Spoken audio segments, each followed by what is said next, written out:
Essa última parte da oração foi revelação, viu, irmãos? Sem medo. Sem medo, né? Eu confesso que não tem como não ter medo. Pregando um convite como este para estar aqui, para trazer a mensagem, diante desta igreja que é apacentada por homens de Deus, mulheres de Deus, conhecedores da palavra, que discorre a palavra sem barganha, com verdade, com conhecimento e graça. Está pregando aqui onde o servo de Deus, pastor Joaquim, que luta para manter um evangelho fiel, pastor Sidney, pastora Sônia e tantos outros homens de Deus, mulheres de Deus. Eu acho que eu estou pregando numa igreja de Bereia. E eu confesso que eu pedi para minha irmã, vou ali no banheiro, pode? A irmã, pode, pastor? Eu falei, Jesus amado, me ajuda. Me ajuda. Por que, irmãos? Porque dá um frio na barriga. Não importa quantos anos você ministra a palavra, não importa onde você ministra a palavra, é uma grande responsabilidade nossa como servos de Deus. E quando a pastora externou o convite, eu falei, meu Deus. Falei, pastor, eu vou orar e eu vou ver a agenda, sabe? Quem vê pensa que é tão importante, eu vou ver a agenda. E Deus falou grandemente ao meu coração e eu respondi a pastora e comecei a orar, a buscar no Senhor. A pastora falava, filho, vem dormir, madrugadas orando, que é um costume meu, querido. Diz que a filha é menor e eu aprendi isso, busco orar de madrugada.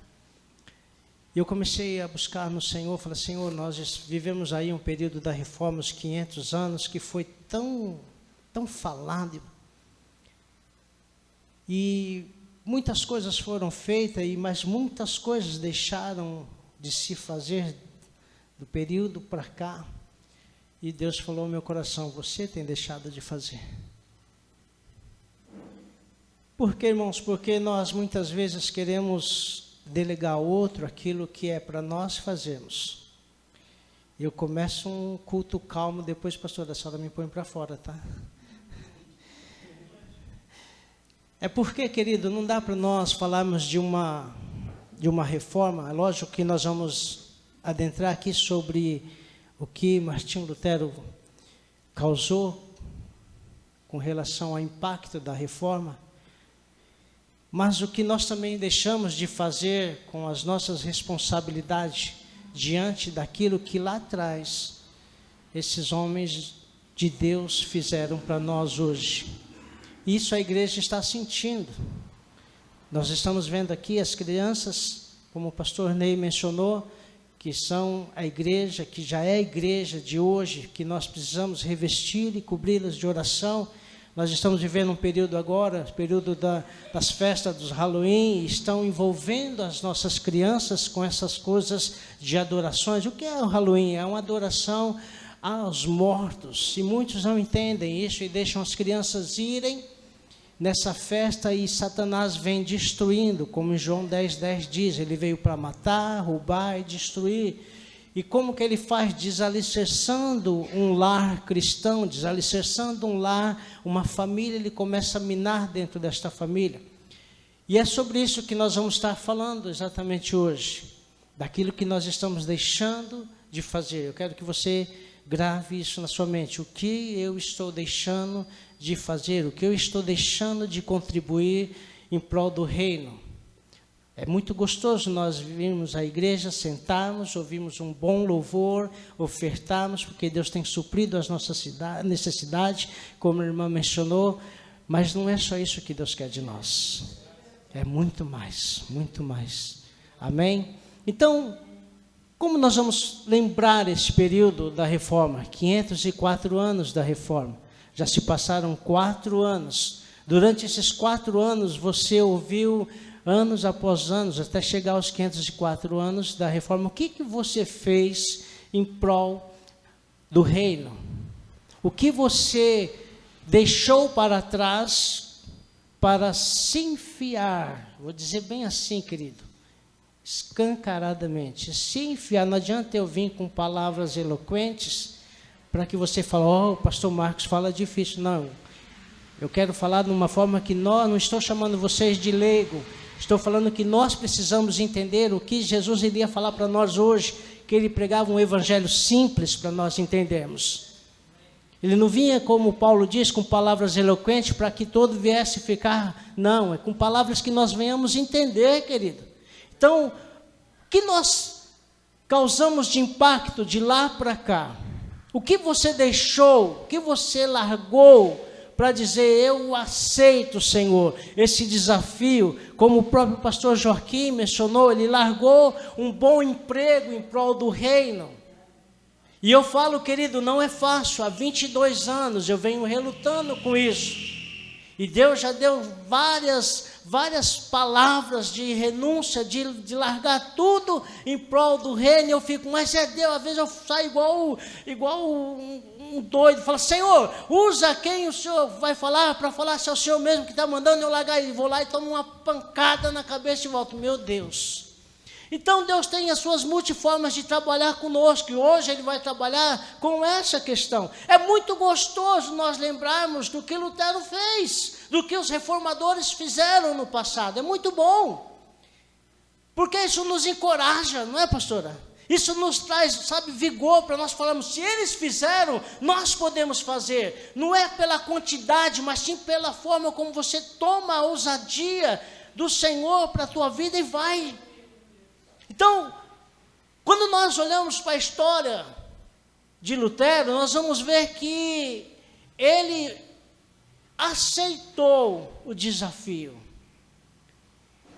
Ele entendeu que sobre ele pesava uma grande responsabilidade. Eu estava ali sentado, eu falei, irmã, fala mais. Né? Enquanto ela estava falando sobre Lutero, aguça essa vontade de nós compreendermos as coisas do reino, as verdades e as mentiras. Lutero, para quem conhece a história dele, Lutero nasceu em 1483, no dia 10 de novembro, e dali para frente nós sabemos a história das condições financeiras da família dele. O seu pai não tinha muitas condições financeiras, mas investiu nele quando criança. E após estudar, ele vai para uma faculdade. E depois dessa formação, ele coloca no coração dele, eu vou estudar e eu vou me formar para advogado. Fez, concluiu. Quando estava para a sua formação, ele sentiu o chamado de Deus, largou tudo para atender o chamado de Deus. Muitos poderiam falar, mas ele é louco, numa época daquela, ele advogando ganharia muito dinheiro, e por certo, ele iria advogar para quem? Para a igreja. Ele ia estar aceitando os dogmas da igreja, ele iria continuar com os mesmos atributos que a igreja, e ele optou em renunciar e viver o chamado de Deus. Mas você fala, mas pastor, ele era um ex-monge, ele era alemão, tinha tudo aquilo que entrava como diz o livro do nosso pastor Joaquim, como uma controvérsia, né, do sistema, e ele aceitou isso, de contrário às questões que estavam sendo impostas naquele momento. Então, querido, em 1505, quando Lutero se preparava para ingressar na carreira de direito, foi surpreendido, olha só, ele foi surpreendido com a morte de um amigo próximo, quando um raio caiu próximo de onde ambos estavam. Lutero, então, ele escapa daquela situação, mas ele não escapa de uma situação que vinha martelando a sua mente. E eu quero crer que isso seja algo e alvo em nós dia após dia a respeito da salvação. E ele ficou com aquilo na mente: se eu tivesse sido atingido por aquele raio, se eu tivesse sido morto naquele momento, eu estaria salvo, eu não estaria salvo, para onde eu iria? Para o céu, para o inferno? Ele começa a ter esta relutância com ele, e esta relutância nós temos que entender que ela precisa permear em nosso coração, na nossa mente. Talvez você fale: mas pastor, isso é louco, porque nós somos salvos. Sim, nós somos salvos, mas a Bíblia nos ensina, a palavra de Deus nos ensina que nós precisamos lutar dia após dia para alcançarmos a salvação. Mas pastor, Jesus morreu por nós, morreu por você, você aceitou Ele como Senhor da sua vida, mas o mundo está aí, filhão. E você precisa entender, como a irmã mencionou, nós somos pecadores, mas o que nos favorece é a graça do Senhor. E é sobre essa graça que nós precisamos entender. O favor imerecido do Senhor sobre nós que nós precisamos entender. O que nós estamos fazendo com Ele. E para nós entendermos a questão desta graça, como Lutero entendeu, a questão da fé, como ele entendeu, é preciso nós, às vezes, perder coisas em nossas vidas. Isso ninguém quer, né, pastora? Perder, porque vai contrário às nossas próprias vontades, aos nossos próprios anseios. Às vezes nós precisamos perder faculdade, às vezes nós precisamos perder emprego, às vezes nós precisamos perder amigos e até famílias para seguir e servir a vontade de Deus. Amém? Lutero, ele perdeu muitos amigos quando ele entendeu que ele precisava seguir o chamado de Deus. Então, querido, nós precisamos entender isso, que ao se deparar com essa situação, ainda no anseio do profundo da sua alma havia angústia. Por mais que ele era conhecedor, por mais que ele era letrado, ainda na sua alma havia angústia de saber para onde ele iria.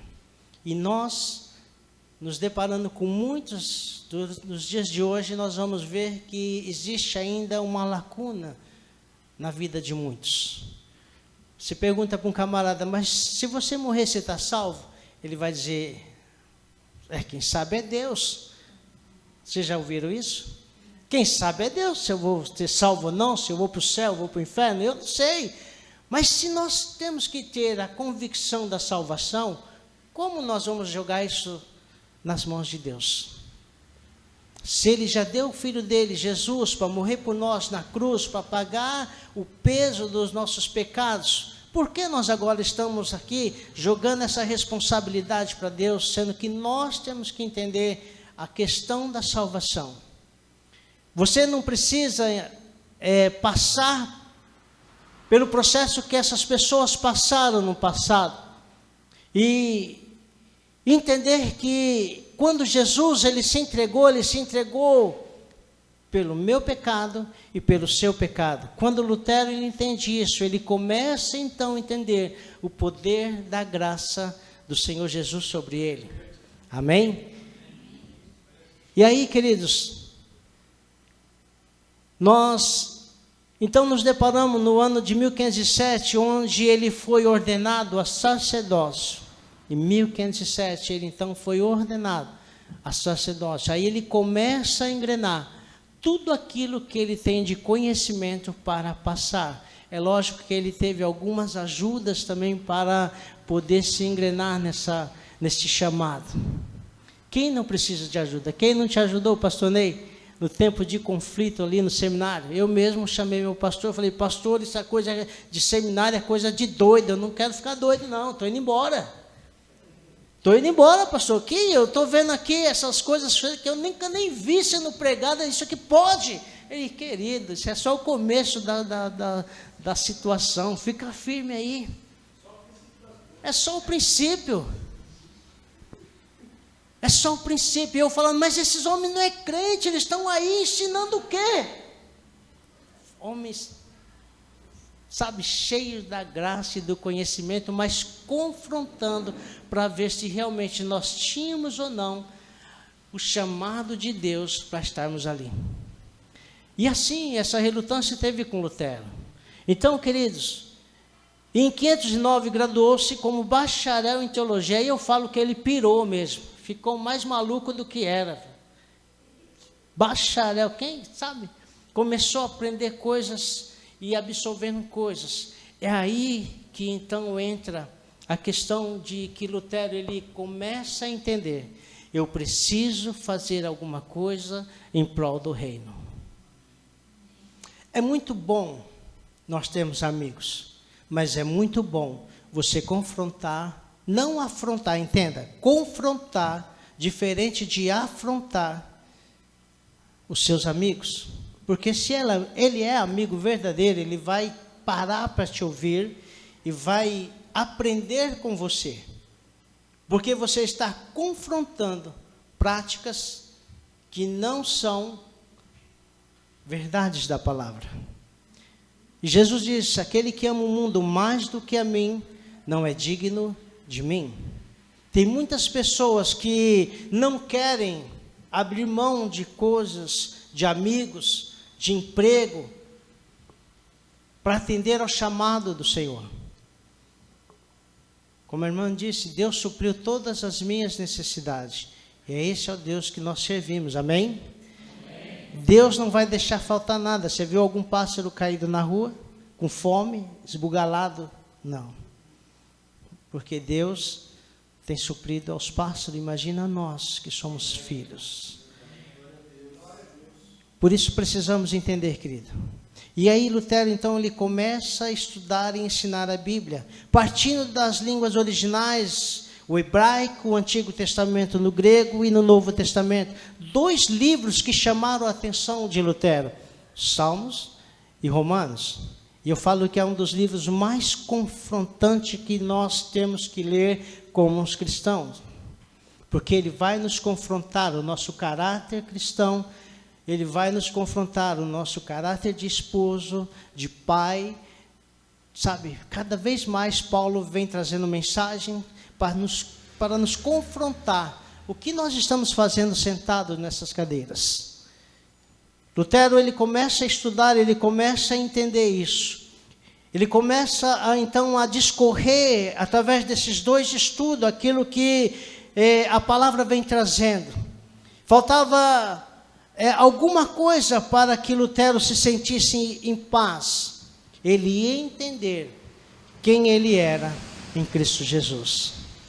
E muitas vezes tem pessoas que estão dentro da igreja, sentados no banco da igreja, ou até às vezes fazendo coisas na igreja, cantando, pregando, dançando, mas não tiveram ainda revelado a sua identidade cristã.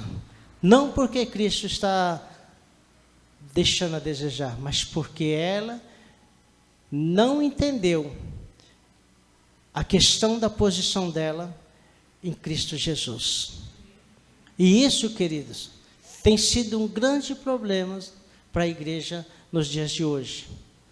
A noiva ferida. O noivo, quando vem buscar a noiva, ele vem buscar a noiva limpa. Não vem buscar uma noiva suja, com mancha. Vem buscar uma noiva limpa. Isso trazia na alma, no coração de Lutero, uma agonia, porque ele via a necessidade das pessoas serem transformadas. Cada dia mais que ele ia lendo a mensagem, lendo a palavra, aumentava no seu coração o desejo, a paixão de ver vidas transformadas. E aí então ele começa a trabalhar com essa questão, mas sozinho estava muito difícil.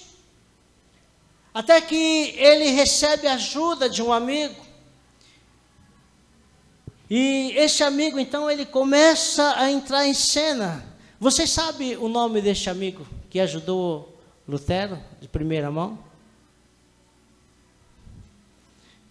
Olha, eu não sei falar inglês não, mas o camarada tem um nome difícil.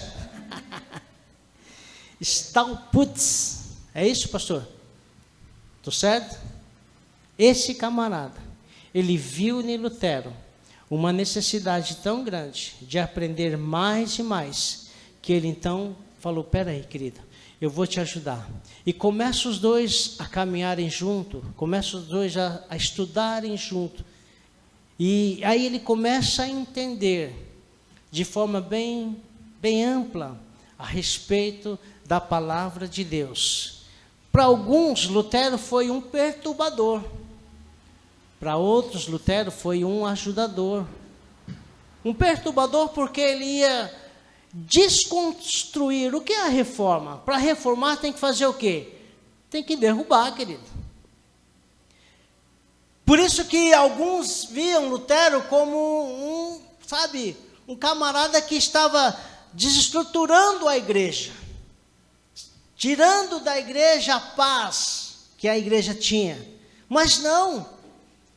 Quando ele conhece a palavra, ele se entrega para viver na palavra, ele começa a dizer, essas pessoas estão indo para o inferno, porque não conheceram ainda a verdade da palavra. Porque a palavra de Deus, quando Paulo fala, e conhecereis a verdade vos libertará, o povo estava dentro da igreja, mas não tinha tido ainda um encontro real com o Senhor da igreja. E muitos têm vivido assim até os dias de hoje. É problema da igreja? Não. É problema da reforma? Não. É problema de ensinamentos bíblicos? Não. É problema de interesse, de cada um buscar mais e mais, de conhecer a palavra, de conhecer a verdade. Quem é a verdade? Jesus é a verdade. Ele diz, eu sou o caminho, eu sou a verdade, eu sou a vida. Esta é um dos maiores problemas, porque as pessoas, elas chegam em casa, elas vão fechar as suas Bíblias e elas vão pegar só no próximo domingo. Elas não vão fazer, esmiuçar aquilo que foi ministrado. Às vezes eu fico aqui assistindo os cultos, eu falo, meu Deus, como que pode as pessoas estarem ouvindo mensagem assim e nada acontecer? Não digo só daqui, eu digo da Casa do Leão, porque eu convidei muitas pessoas da Casa do Leão para estarem aqui hoje. E quando nós entendemos que é para nós nos desprendermos das nossas próprias vontades, é aceitar aquilo que Deus tem para as nossas vidas e dizer, Senhor, eis-me aqui, envia-me a mim, Senhor. Mas ninguém quer esse desafio, igreja. Porque você tem que negar a sua própria carne, a sua própria vontade, o seu próprio eu. Você tem que deixar a sua casa, seus filhos, deixar a sua esposa e aceitar o chamado. Isso é paixão pelas almas. Quantos já leram esse livro? Paixão pelas almas. Quando Lutero, ele começa a entender isso, quando ele começa a entender que essa palavra precisa ser apregoada, ele então começa a buscar em Deus. Ele começa então a buscar em Deus algo que estava ainda em conflito com ele. E uma das coisas que ele aprendeu com este amigo foi, olha, você não precisa pagar essas penitências que você vem pagando. Na mente dele, ele estava fazendo algo certo. Você não precisa pagar essas penitências malucas que você vem pagando. Por quê? Sabe por quê? Porque a penitência verdadeira começa no amor que Deus tem por você, não sacrificando a sua carne do jeito que você está fazendo. E quando ele começa a entender isso, ele fala, peraí, as pessoas precisam entender e conhecer e saber a respeito do amor de Deus. Tem muitas pessoas do nosso lado precisando ouvir deste grande amor de Deus. Tem muitas pessoas que estão gritando do nosso lado, pessoas que estão chorando, e nós muitas vezes estamos com os nossos olhos fechados, com as nossas mãos encolhidas, com os nossos pés travados. Parece que aqueles pregos que foram na cruz, nos pés de Jesus, não foi só nos pés de Jesus, foram nos nossos pés também. Porque nós não saímos do lugar. Nós esperamos que as pessoas venham para a igreja, mas nós não saímos para convidá-las. E isso é sério, igreja. Então, queridos, quando Lutero ele foi informado dessa questão da penitência, ele começa a abrir os olhos a respeito do amor de Deus. Em 1513 e 1516, Lutero foi convencido de que a salvação vem de uma relação pessoal com Deus. A irmã tinha falado isso, eu falei, deixa ela pregar, deixa ela, usa Deus. É uma relação. Quantos filhos não têm uma relação boa com seus pais? Isso é gostoso. Se é a relação com seu pai saudável, uma relação boa com a sua mãe, você chega na sua casa, ainda que você se casou, mas escuta, você tem que pedir, tá? Ainda que você casou, você chegar em casa, estou na minha casa, vou abrir já, você não é mais de casa, você é um visitante. A minha filha que está ali. Olha. Mas essa relação de pai e filho, Lutero ele conseguiu entender que ele precisava mais e mais ter essa relação com o próprio Deus. E isso, irmãos, nós precisamos trazer para que a igreja entenda. Outro dia um irmão falou assim, pastor, eu oro, e parece que Deus não responde. Eu estou passando numa luta terrível, estou passando numa grande luta, aflição, minha casa. Eu falei, ei, o Espírito Santo ministrou ao meu coração, falar para ele, parar de falar e ouvir a voz do Pai. Porque muitas vezes nós dobramos os nossos joelhos e nós só queremos falar, parecemos uma metralhadora, irmão. Deus, o Senhor está vendo meu filho, está um tranqueira. Deus está vendo meu esposo, minha esposa. Deus, e começa, Deus, falei. Quando é que você vai me ouvir? Eu tenho tanta coisa para te falar, mas você não deixa eu falar.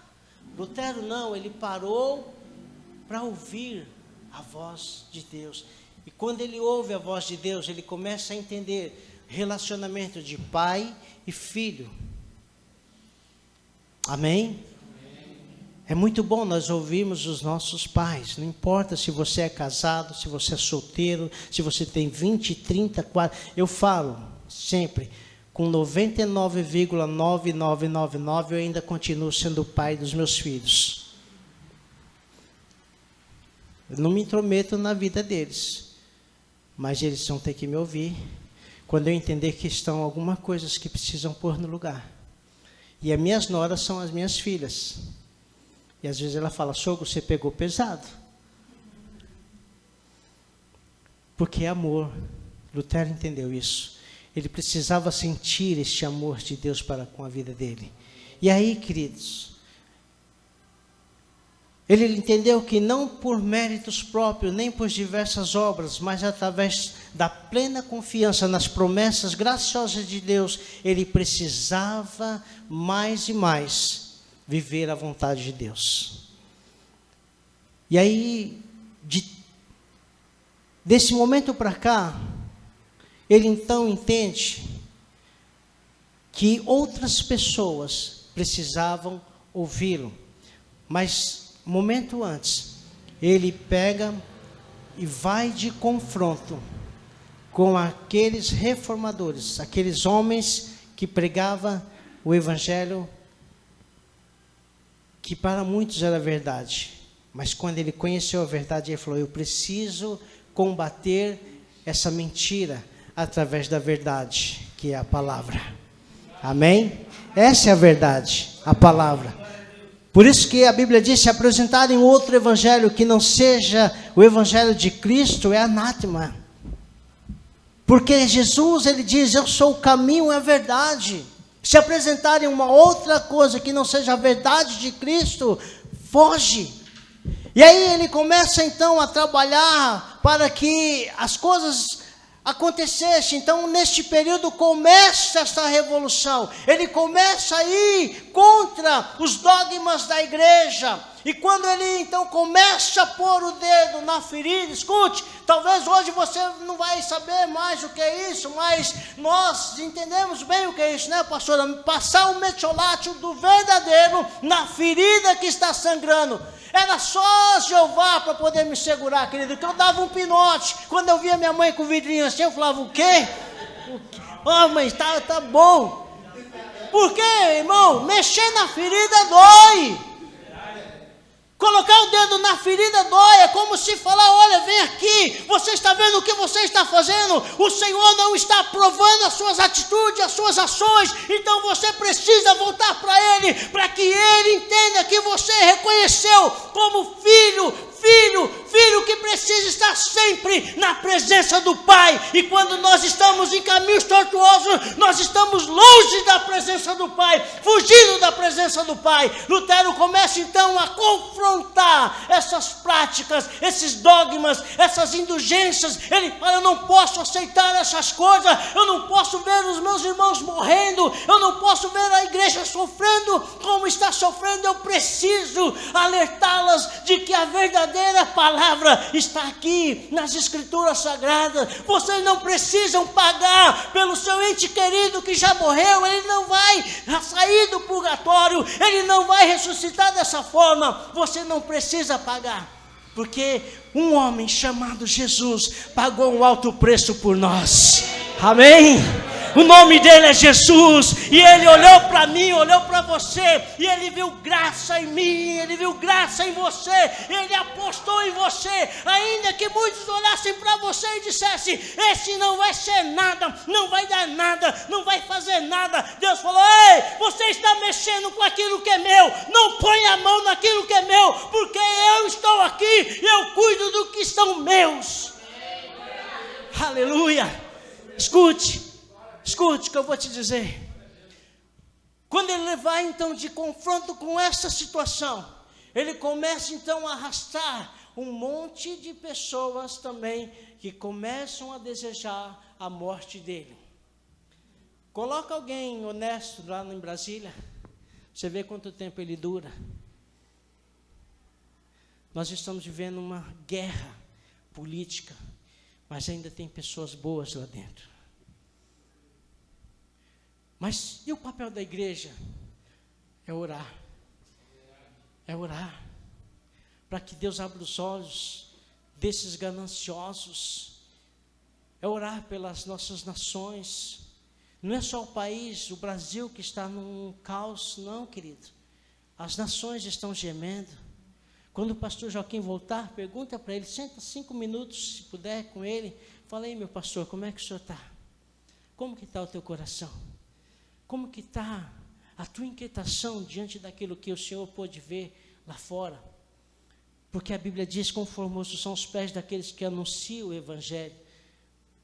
Como que está, meu pastor, o teu coração? Senta com ele, querido. Um abraço de um membro faz tanta diferença, querido. Quando a gente é abraçado verdadeiramente, um membro chega, abraça a gente e pergunta, pastor, como é que está essa maquininha chamada coração? Como é que está, meu pastor? Ele está lá, mas ele está chorando por vocês aqui, queridos. Porque ele sabe que se nós cruzarmos os nossos braços, a festa começa. Crianças são destruídas, jovens são destruídos, famílias são destruídas. O papel da igreja é ir e buscar os que estão lá fora. A palavra de Deus nos ensina, saia pelos campos valados. Jesus não está dizendo para nós ficarmos, Ele está dizendo, saia pelos campos valados. Eu quero trazer essa mensagem voltada para a obra missionária, para que nós possamos entender que o nosso chamado é obedecer o ID. O ID, por enquanto, ele está como um imperativo para nós, mas eu vou dizer uma coisa, vai chegar um momento para as nossas vidas, que o ID não será mais um imperativo, mas sim, o ID será um julgamento. Pastor, o que o Senhor quer dizer? Um julgamento pelas nossas mazelas, pela forma como nós tratamos a obra do Senhor, pela forma como nós dissemos não, enquanto Jesus está dizendo, vem filho meu, que eu te levarei a pregoar aos 4 cantos dessa terra, e você está dizendo, Senhor, eu não posso ir, porque eu agora me formei, eu agora vou ingressar na minha vida profissional. Deus está dizendo, ei, para mim nada disso interessa, o que interessa são almas que eu vou te levar para ganhar para o meu reino, para ganhar para o meu reino. É isso que eu quero fazer com a sua vida, te chamar para você ir e falar do meu grande amor aos que estão perdidos. Foi difícil Lutero entender isso? Foi. Não foi fácil, porque um monge levar a vida que ele levava, ele teve que renunciar muitas coisas, assim como nós nos dias de hoje, assim como a igreja nos dias de hoje. A igreja só espera que venha, a igreja não vai, a igreja não envia. Quantas mães oram para que seus filhos se levantem como missionário? Quase não se ouve mais.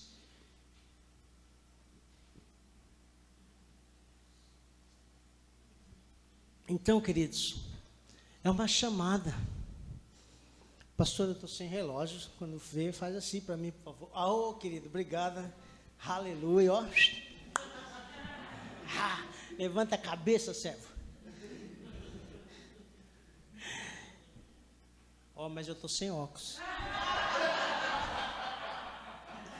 Gostou, pastor? Boa, né? Então, queridos, Lutero começava então a alimentar em seu coração as convicções que o levariam a protestar contra os desvios da igreja. Protestante, você vai protestar contra as coisas erradas. Não as coisas que eu acho, não é pelo seu achômetro, é pelo que a Bíblia diz. Lutero não foi pelo achômetro dele. Verdade é que quando ele lê os Salmos, lê Romanos, ele começa a ter essa convicção da verdade. Às vezes, o que é certo para você não é certo para o outro. Mas quando você está baseado na palavra, o certo continua certo, o errado é errado. Aleluia! O certo é isso que você vai apresentar. O errado é aquilo que você vai confrontar. Não tenha medo. Mas trabalha comigo há 20 anos. Mas há quanto tempo você serve a Jesus? Você conhece a verdade.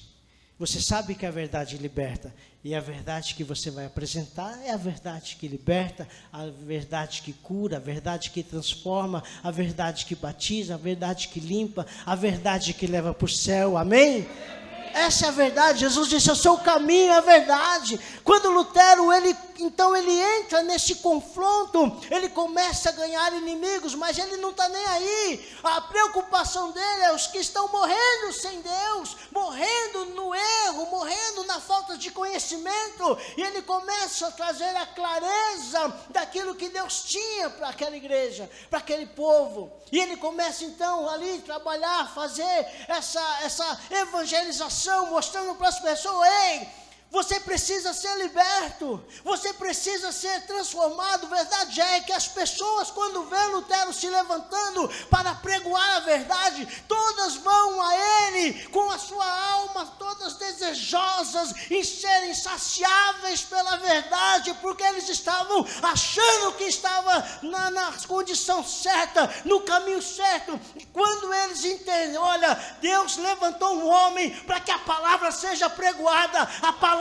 venha a ser ministrada para nós de forma verdadeira, é isso que nós precisamos. Nós não queremos mais, não pelo dinheiro, querido, não é somente pela questão financeira que eles começam então a caminhar com Lutero, mas sim porque estavam sendo apresentado a eles coisas que não eram verdades, coisas, sabe, que não tinham fundamentos. E como é difícil, querido, você ir contra esses princípios que são lançados de formas erradas. Parece que cega. E é bíblico. A Bíblia diz que o inimigo da nossa alma cega o entendimento. E cega. Porque muitas vezes você vai falar com uma pessoa, ela diz, não, eu creio que ainda existe o purgatório. Não, eu creio que quando eu morrer eu vou estar lá, vai ter um purgatório ali, eu vou ser, sabe, depois... Não, querida. A Bíblia diz que ao homem cabe morrer uma só. Depois disso vem juízo. E você muitas vezes tem medo de confrontar, porque você vai falar com o pai, vai falar com a mãe, vai falar com o irmão, vai falar com uma das famílias, e vai achar, vão ignorar. Mas não. É isso que nós temos que falar. Por isso que, quando Lutero ele tem esse conhecimento, ele vai e fixa na porta as suas 95 teses. Aí a briga está pronta. Quando ele fixa ali, na porta da faculdade, as suas 95 teses. Por que, pastor, ele pregou logo ali? Para provocar? Não. Lutero pregou bem ali, porque era ali que era o local de avisos. É como se nós olhássemos ali o mural da igreja, e a pastora vai junto com o pastor e coloca ali, ó, as teses estão aqui, ó. Por que logo ali? Porque está visível. Quem não chega, antigamente, querido, na igreja que eu era, tinha ali o nome dos dizimistas, oh, coisa boa, vota isso aí, nome dos dizimistas. Aí você olhava e falava, o pastor está enganado, não pôs meu nome, o pastor nem era de tesoureiro, o pastor não pôs meu nome, meu irmão falou, o tesoureiro lá, falava, mas que vergonha, irmão, você não dizimou esse mês. Sabe, querido, e quando você tem um encontro real com Deus, você não é dono de si. O Senhor governa a sua vida, amém? Ele governa as suas finanças, Ele governa tudo aquilo que você faz. Então, deleita-te no Senhor, descansa nele, não temas. Quando a própria reforma, porém, ela nos mostra que não foi exatamente uma briga, mas uma fagulha daquilo que Lutero lança. Por quê, pastor? Porque Lutero começava a mexer no bolso daqueles que se achavam dono das finanças daquele povo. E ali começa essa grande briga. E aí Lutero não abre mão. Ele começa então a fazer aquilo que Deus havia chamado para fazer. Lutar contra esses dogmas da Igreja Católica. E eu vou te falar, queridos, quando você tem um chamado de Deus para a sua vida, não importa as palavras contrárias. Tenho certeza que se eu tivesse desistido no início da minha chamada, por ouvir as palavras contrárias, eu já estaria vivendo esta agonia na alma. Porque quando eu fui chamado para a obra missionária, eu e minha esposa, a pastora Eliette, a primeira coisa que nós falamos para Deus, nós não temos recurso nenhum. E Deus falou, mas quem está falando para você que você tem que ter? Sabendo que eu que provenho todas as coisas. Só deixa comigo que eu vou mover as águas e o céu. E aí eu comecei a escrever e mandar para as igrejas, e aí as igrejas começaram a ligar, retornando, olha, nós vamos te abençoar. E eu comecei a ir a lugares que eu nunca fui. Deus havia falado que me levaria para lugares que nunca me levou, que nunca pisou os meus pés. E eu achava impossível, mas dentro do meu coração havia uma convicção de que eu estava sendo, negligente com o meu chamado. Porque eu estava dando desculpas para Deus. Se você ler o livro de Êxodo, você vai ver Moisés numa relutância com Deus, querido. Deus, eu não sei falar. Deus, eu não sei. Deus, o que vão dizer? Deus. E cada vez que ele falava, ele tomava uma lapada de Deus. Cada desculpa era uma lapada de Deus. E nós muitas vezes estamos assim.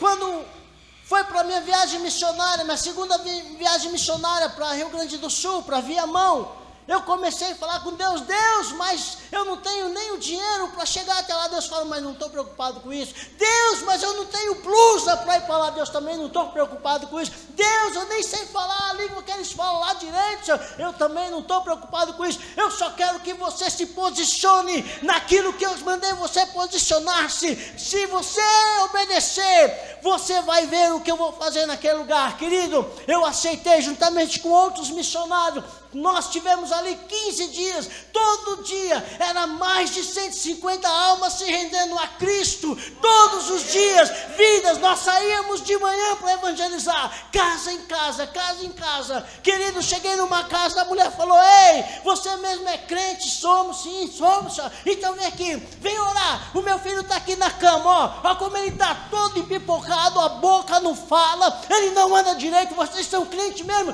Comece a orar, se ele se levantar, mais tarde eu vou no culto e aceito esse seu Jesus, eu renuncio todo espírito mal que tem aqui na minha casa, e eu vou lá e eu me entrego para esse Jesus que vocês estão servindo aí. Olhei para o pastor, falei, e aí, pastor, vamos orar? Ele, vamos.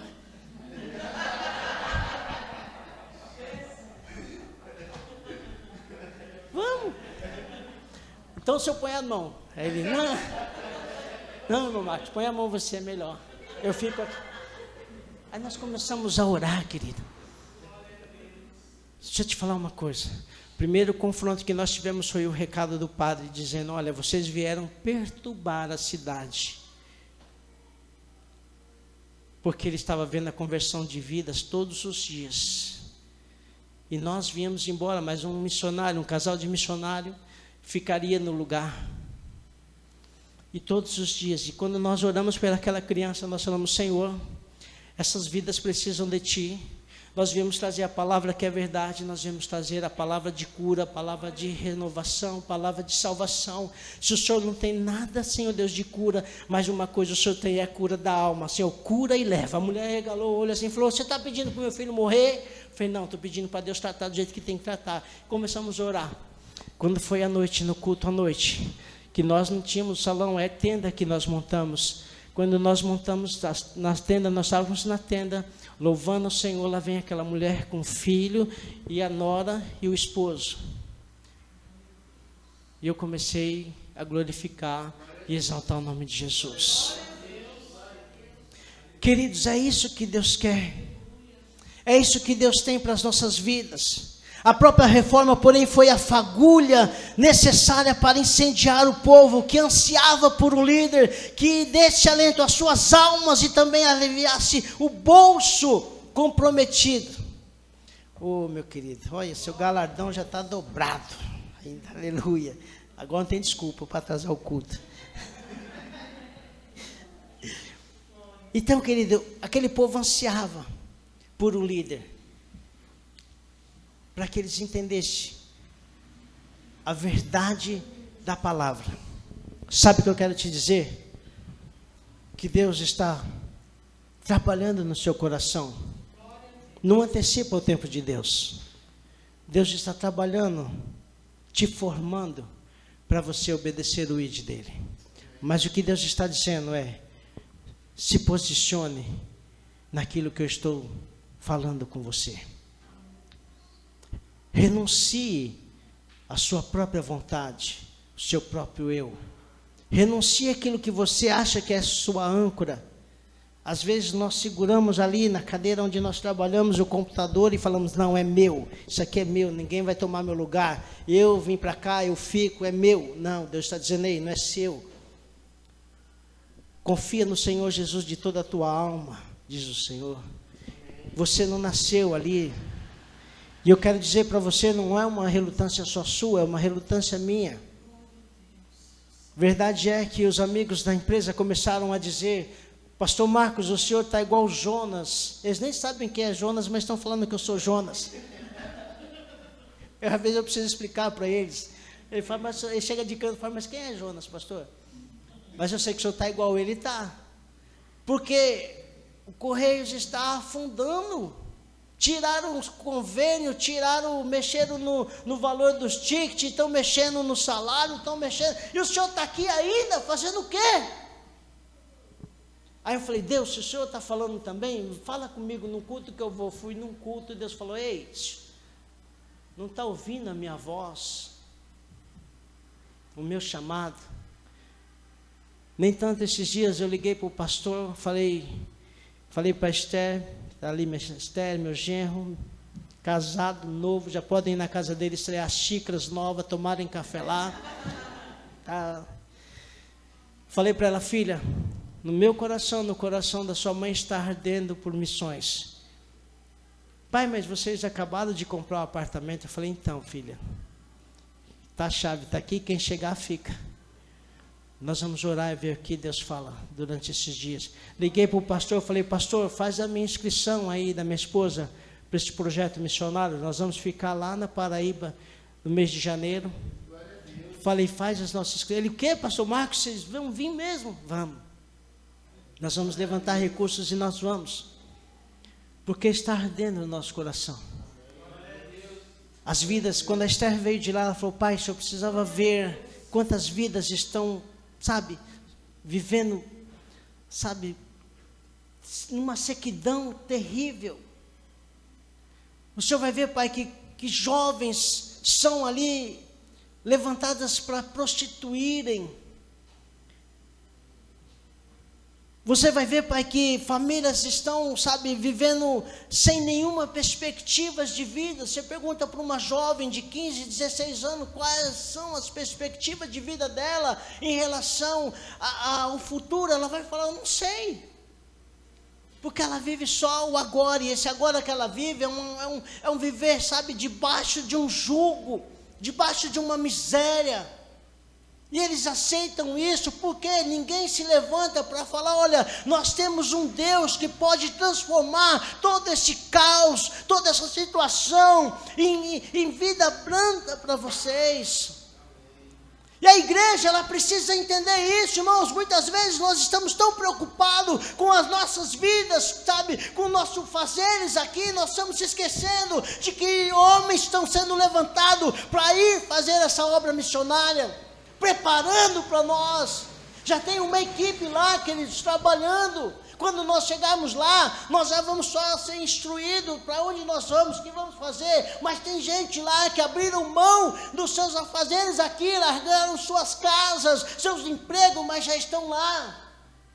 Eu estou pregando numa igreja onde o pastor missionário, ele não sabe dizer não para o chamado de Deus. Se é na África para comer água com farinha, eu vou. Se é para Guiné-Bissau, eu vou. Para onde Deus me enviar, eu vou. Porque ele sabe que aqui vocês estão segurando a corda enquanto ele está indo.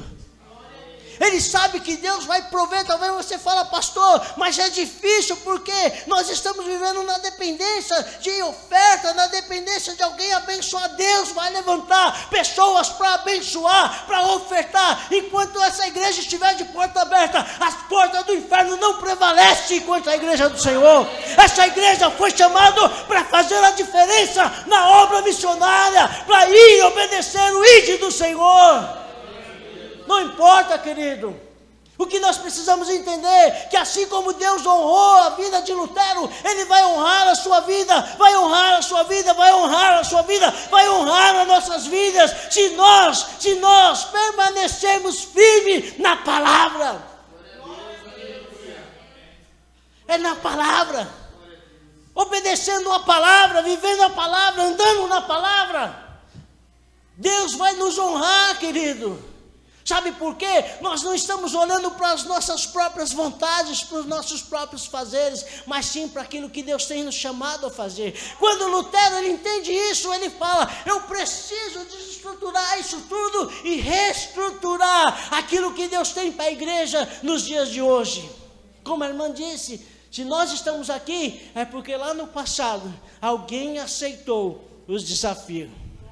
Não importa se você é teólogo, se você não é teólogo, se você é mestre da lei, se você é...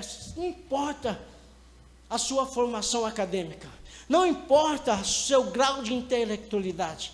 Deus, quando Ele chama para abraçar a causa. Pastor, por que o senhor está dizendo isso? Porque, querido, eu tinha um amigo, um presbítero, que se abrisse a Bíblia para ele e falasse assim, ô presbítero, lê o que está escrito aqui, ele fechava e falava, não, eu vou ler o que está escrito aqui, ó, que Deus colocou aqui e o que está escrito aqui, e vinha pancada, filhinho, e podia sair correndo, que o homem quando dava umas rajadas, vinha pancada, pastora. Ele falava, cria vergonha na cara, você está vendo o que Deus está falando, não? Eu falei, mas Deus falou. Dava um de mim, sabe por quê? O que vale... Não que você não tenha que estudar, não, querido, não é isso que o pastor Marcos está dizendo, não que eu estou aqui menosprezando a sua teologia, a teologia que Deus te abençoou para que você, sabe, pudesse adquirir esse conhecimento, mas eu estou dizendo que Deus não precisa de homens assim para que o evangelho seja propagado. O que Ele precisa é de homens que levantam as mãos e falam, Senhor, eis-me aqui para obedecer o chamado da Tua vontade às nações, Senhor. Porque, querido, não é difícil falar o que Jesus fez pelo pecador. Será que nós não sabemos abrir a nossa boca e dizer, olha, você e eu éramos pecador, e Jesus morreu na cruz por nós que éramos pecadores. E nós hoje, tipo quando nós estamos falando com o mudo e surdo, olha, nós hoje somos remidos e lavados limpo pelo sangue do Cordeiro para morar na mansão celestial. Mas para isso tem um processo: aceitar ao Senhor como único e suficiente Salvador da sua vida. Você quer? Se você não aceitar, eu também vou te explicar sobre o inferno. O inferno existe e vai para lá todo aquele que negar ao Senhor como Senhor da sua vida. Já dá logo uma pancada, ele vai ficar, sabe o quê? Você está explanando a palavra da verdade. Você não está mentindo, porque o céu existe e o inferno existe. Vai falar, mas eu não acredito no inferno. Então, querido, você vai para lá não acreditando, porque eu estou te apresentando o Evangelho da verdade. É isso que Lutero fez. Apresentou o Evangelho da verdade, confrontou os dogmas da igreja, confrontou as situações da igreja. E isso nós precisamos fazer hoje, nos levantar. Nos levantar. Assim como esses reformadores se levantaram. Nós precisamos aceitar esse desafio. Não viver só da história do que Lutero fez. Não viver só da história do que esses reformadores fizeram. É muito gostoso, é muito lindo. Ainda mais quando você está numa faculdade, discorrer este assunto, e você encontra alguns calvinistas, você encontra alguns arminianistas, e você vai lá e começa, aí você toma uma pancada e vem embora. Não, é você confrontar com a verdade e aceitar o chamado. Qual é o papel da igreja? Qual o papel da igreja hoje? Ser testemunha. Falar sobre a descida do Espírito Santo. Falar o que o Espírito Santo fez sobre a igreja de Deus. Falar sobre o amor de Deus. Qual o papel da igreja nos dias de hoje? Talvez você não esteja entendendo, mas nessa noite Deus quer falar ao seu coração. Deus tem falado ao seu coração. Não importa se você tem 20, 15, 30, 50, não tem idade. Deus não é o que fica ali anotando, não, você tem 50, já não dá mais. Você tem 60, não. Jovens, eu vos escolhi porque sois forte. Nós somos jovens diante do Senhor. Eu gostaria que você se colocasse sobre os vossos pés. Se a pastora permitir, posso orar, pastora?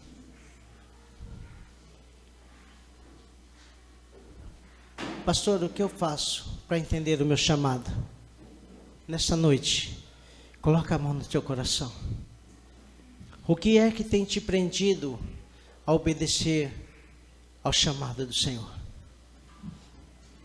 Quantos aqui já não falaram assim, mas essa chamada missionária é só para a pastora Sônia, para o pastor Joaquim, não é para mim não. Não, a chamada missionária é para a igreja do Senhor hoje. Ô pastora, pode ficar sentada, pastora.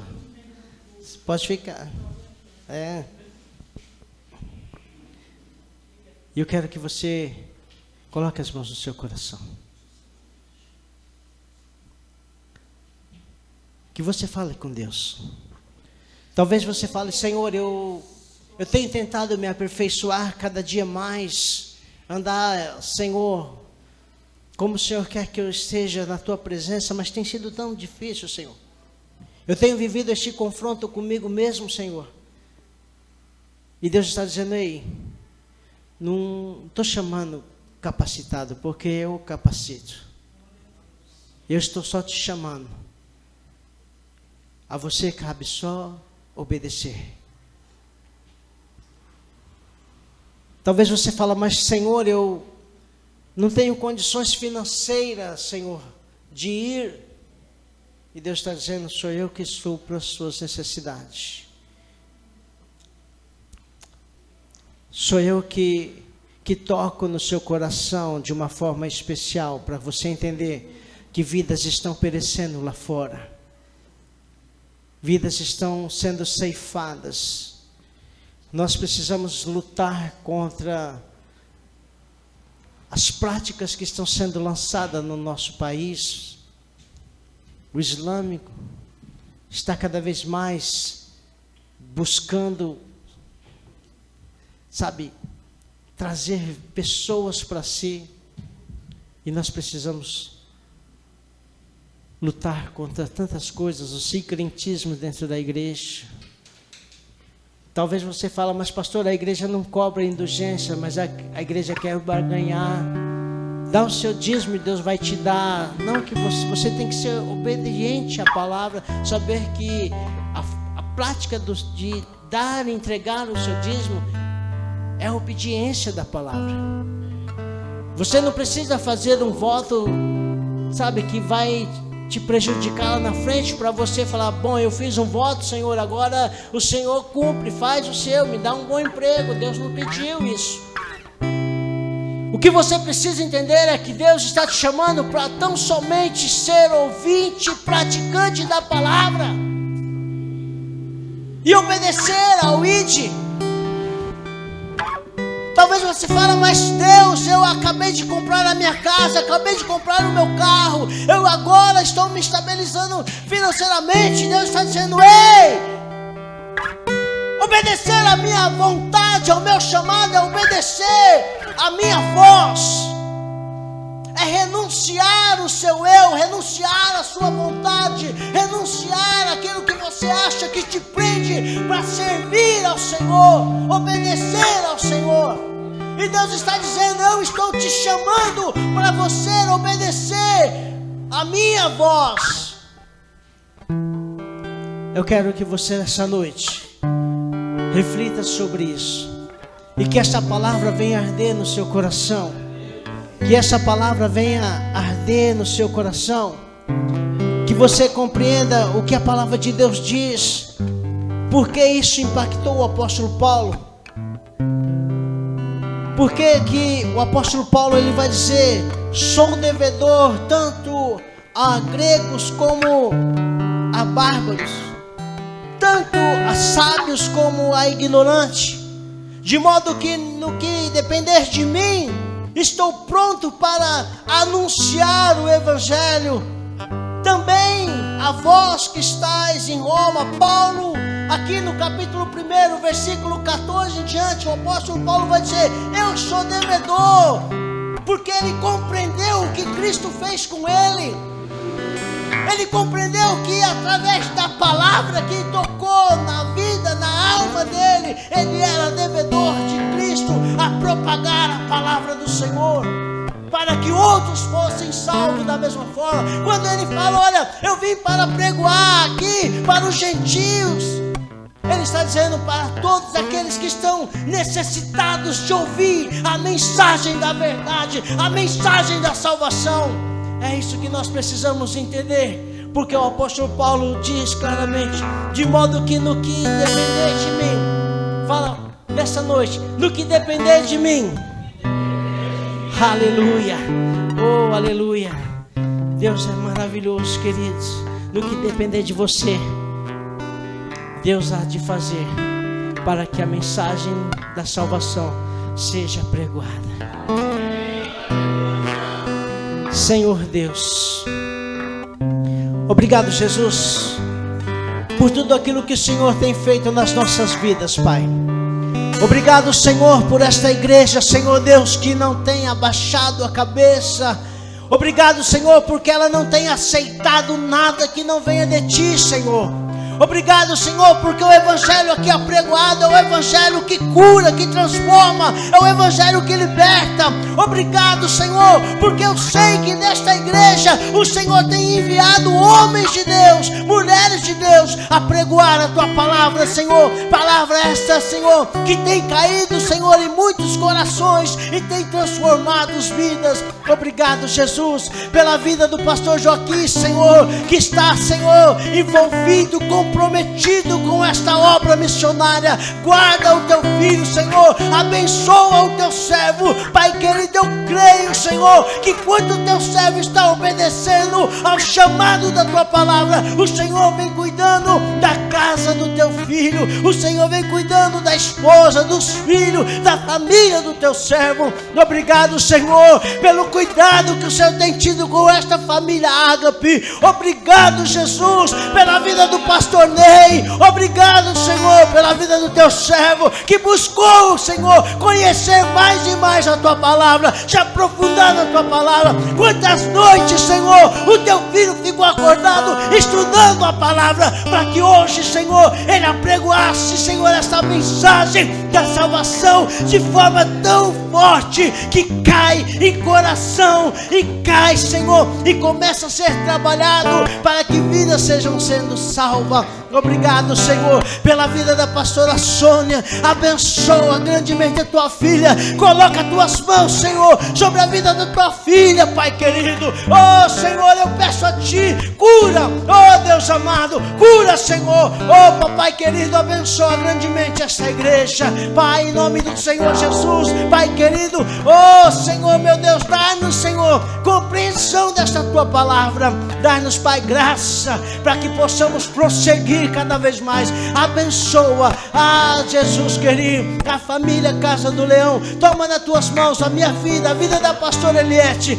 Abençoa para que possamos prosseguir, continuar com essa chamada que o Senhor tem nos dado. Eu assim te louvo e te agradeço, em nome do Pai, do Filho e do Espírito Santo. Amém, amém. Você pode aplaudir ao Senhor. Aleluia, aleluia, glória a Deus.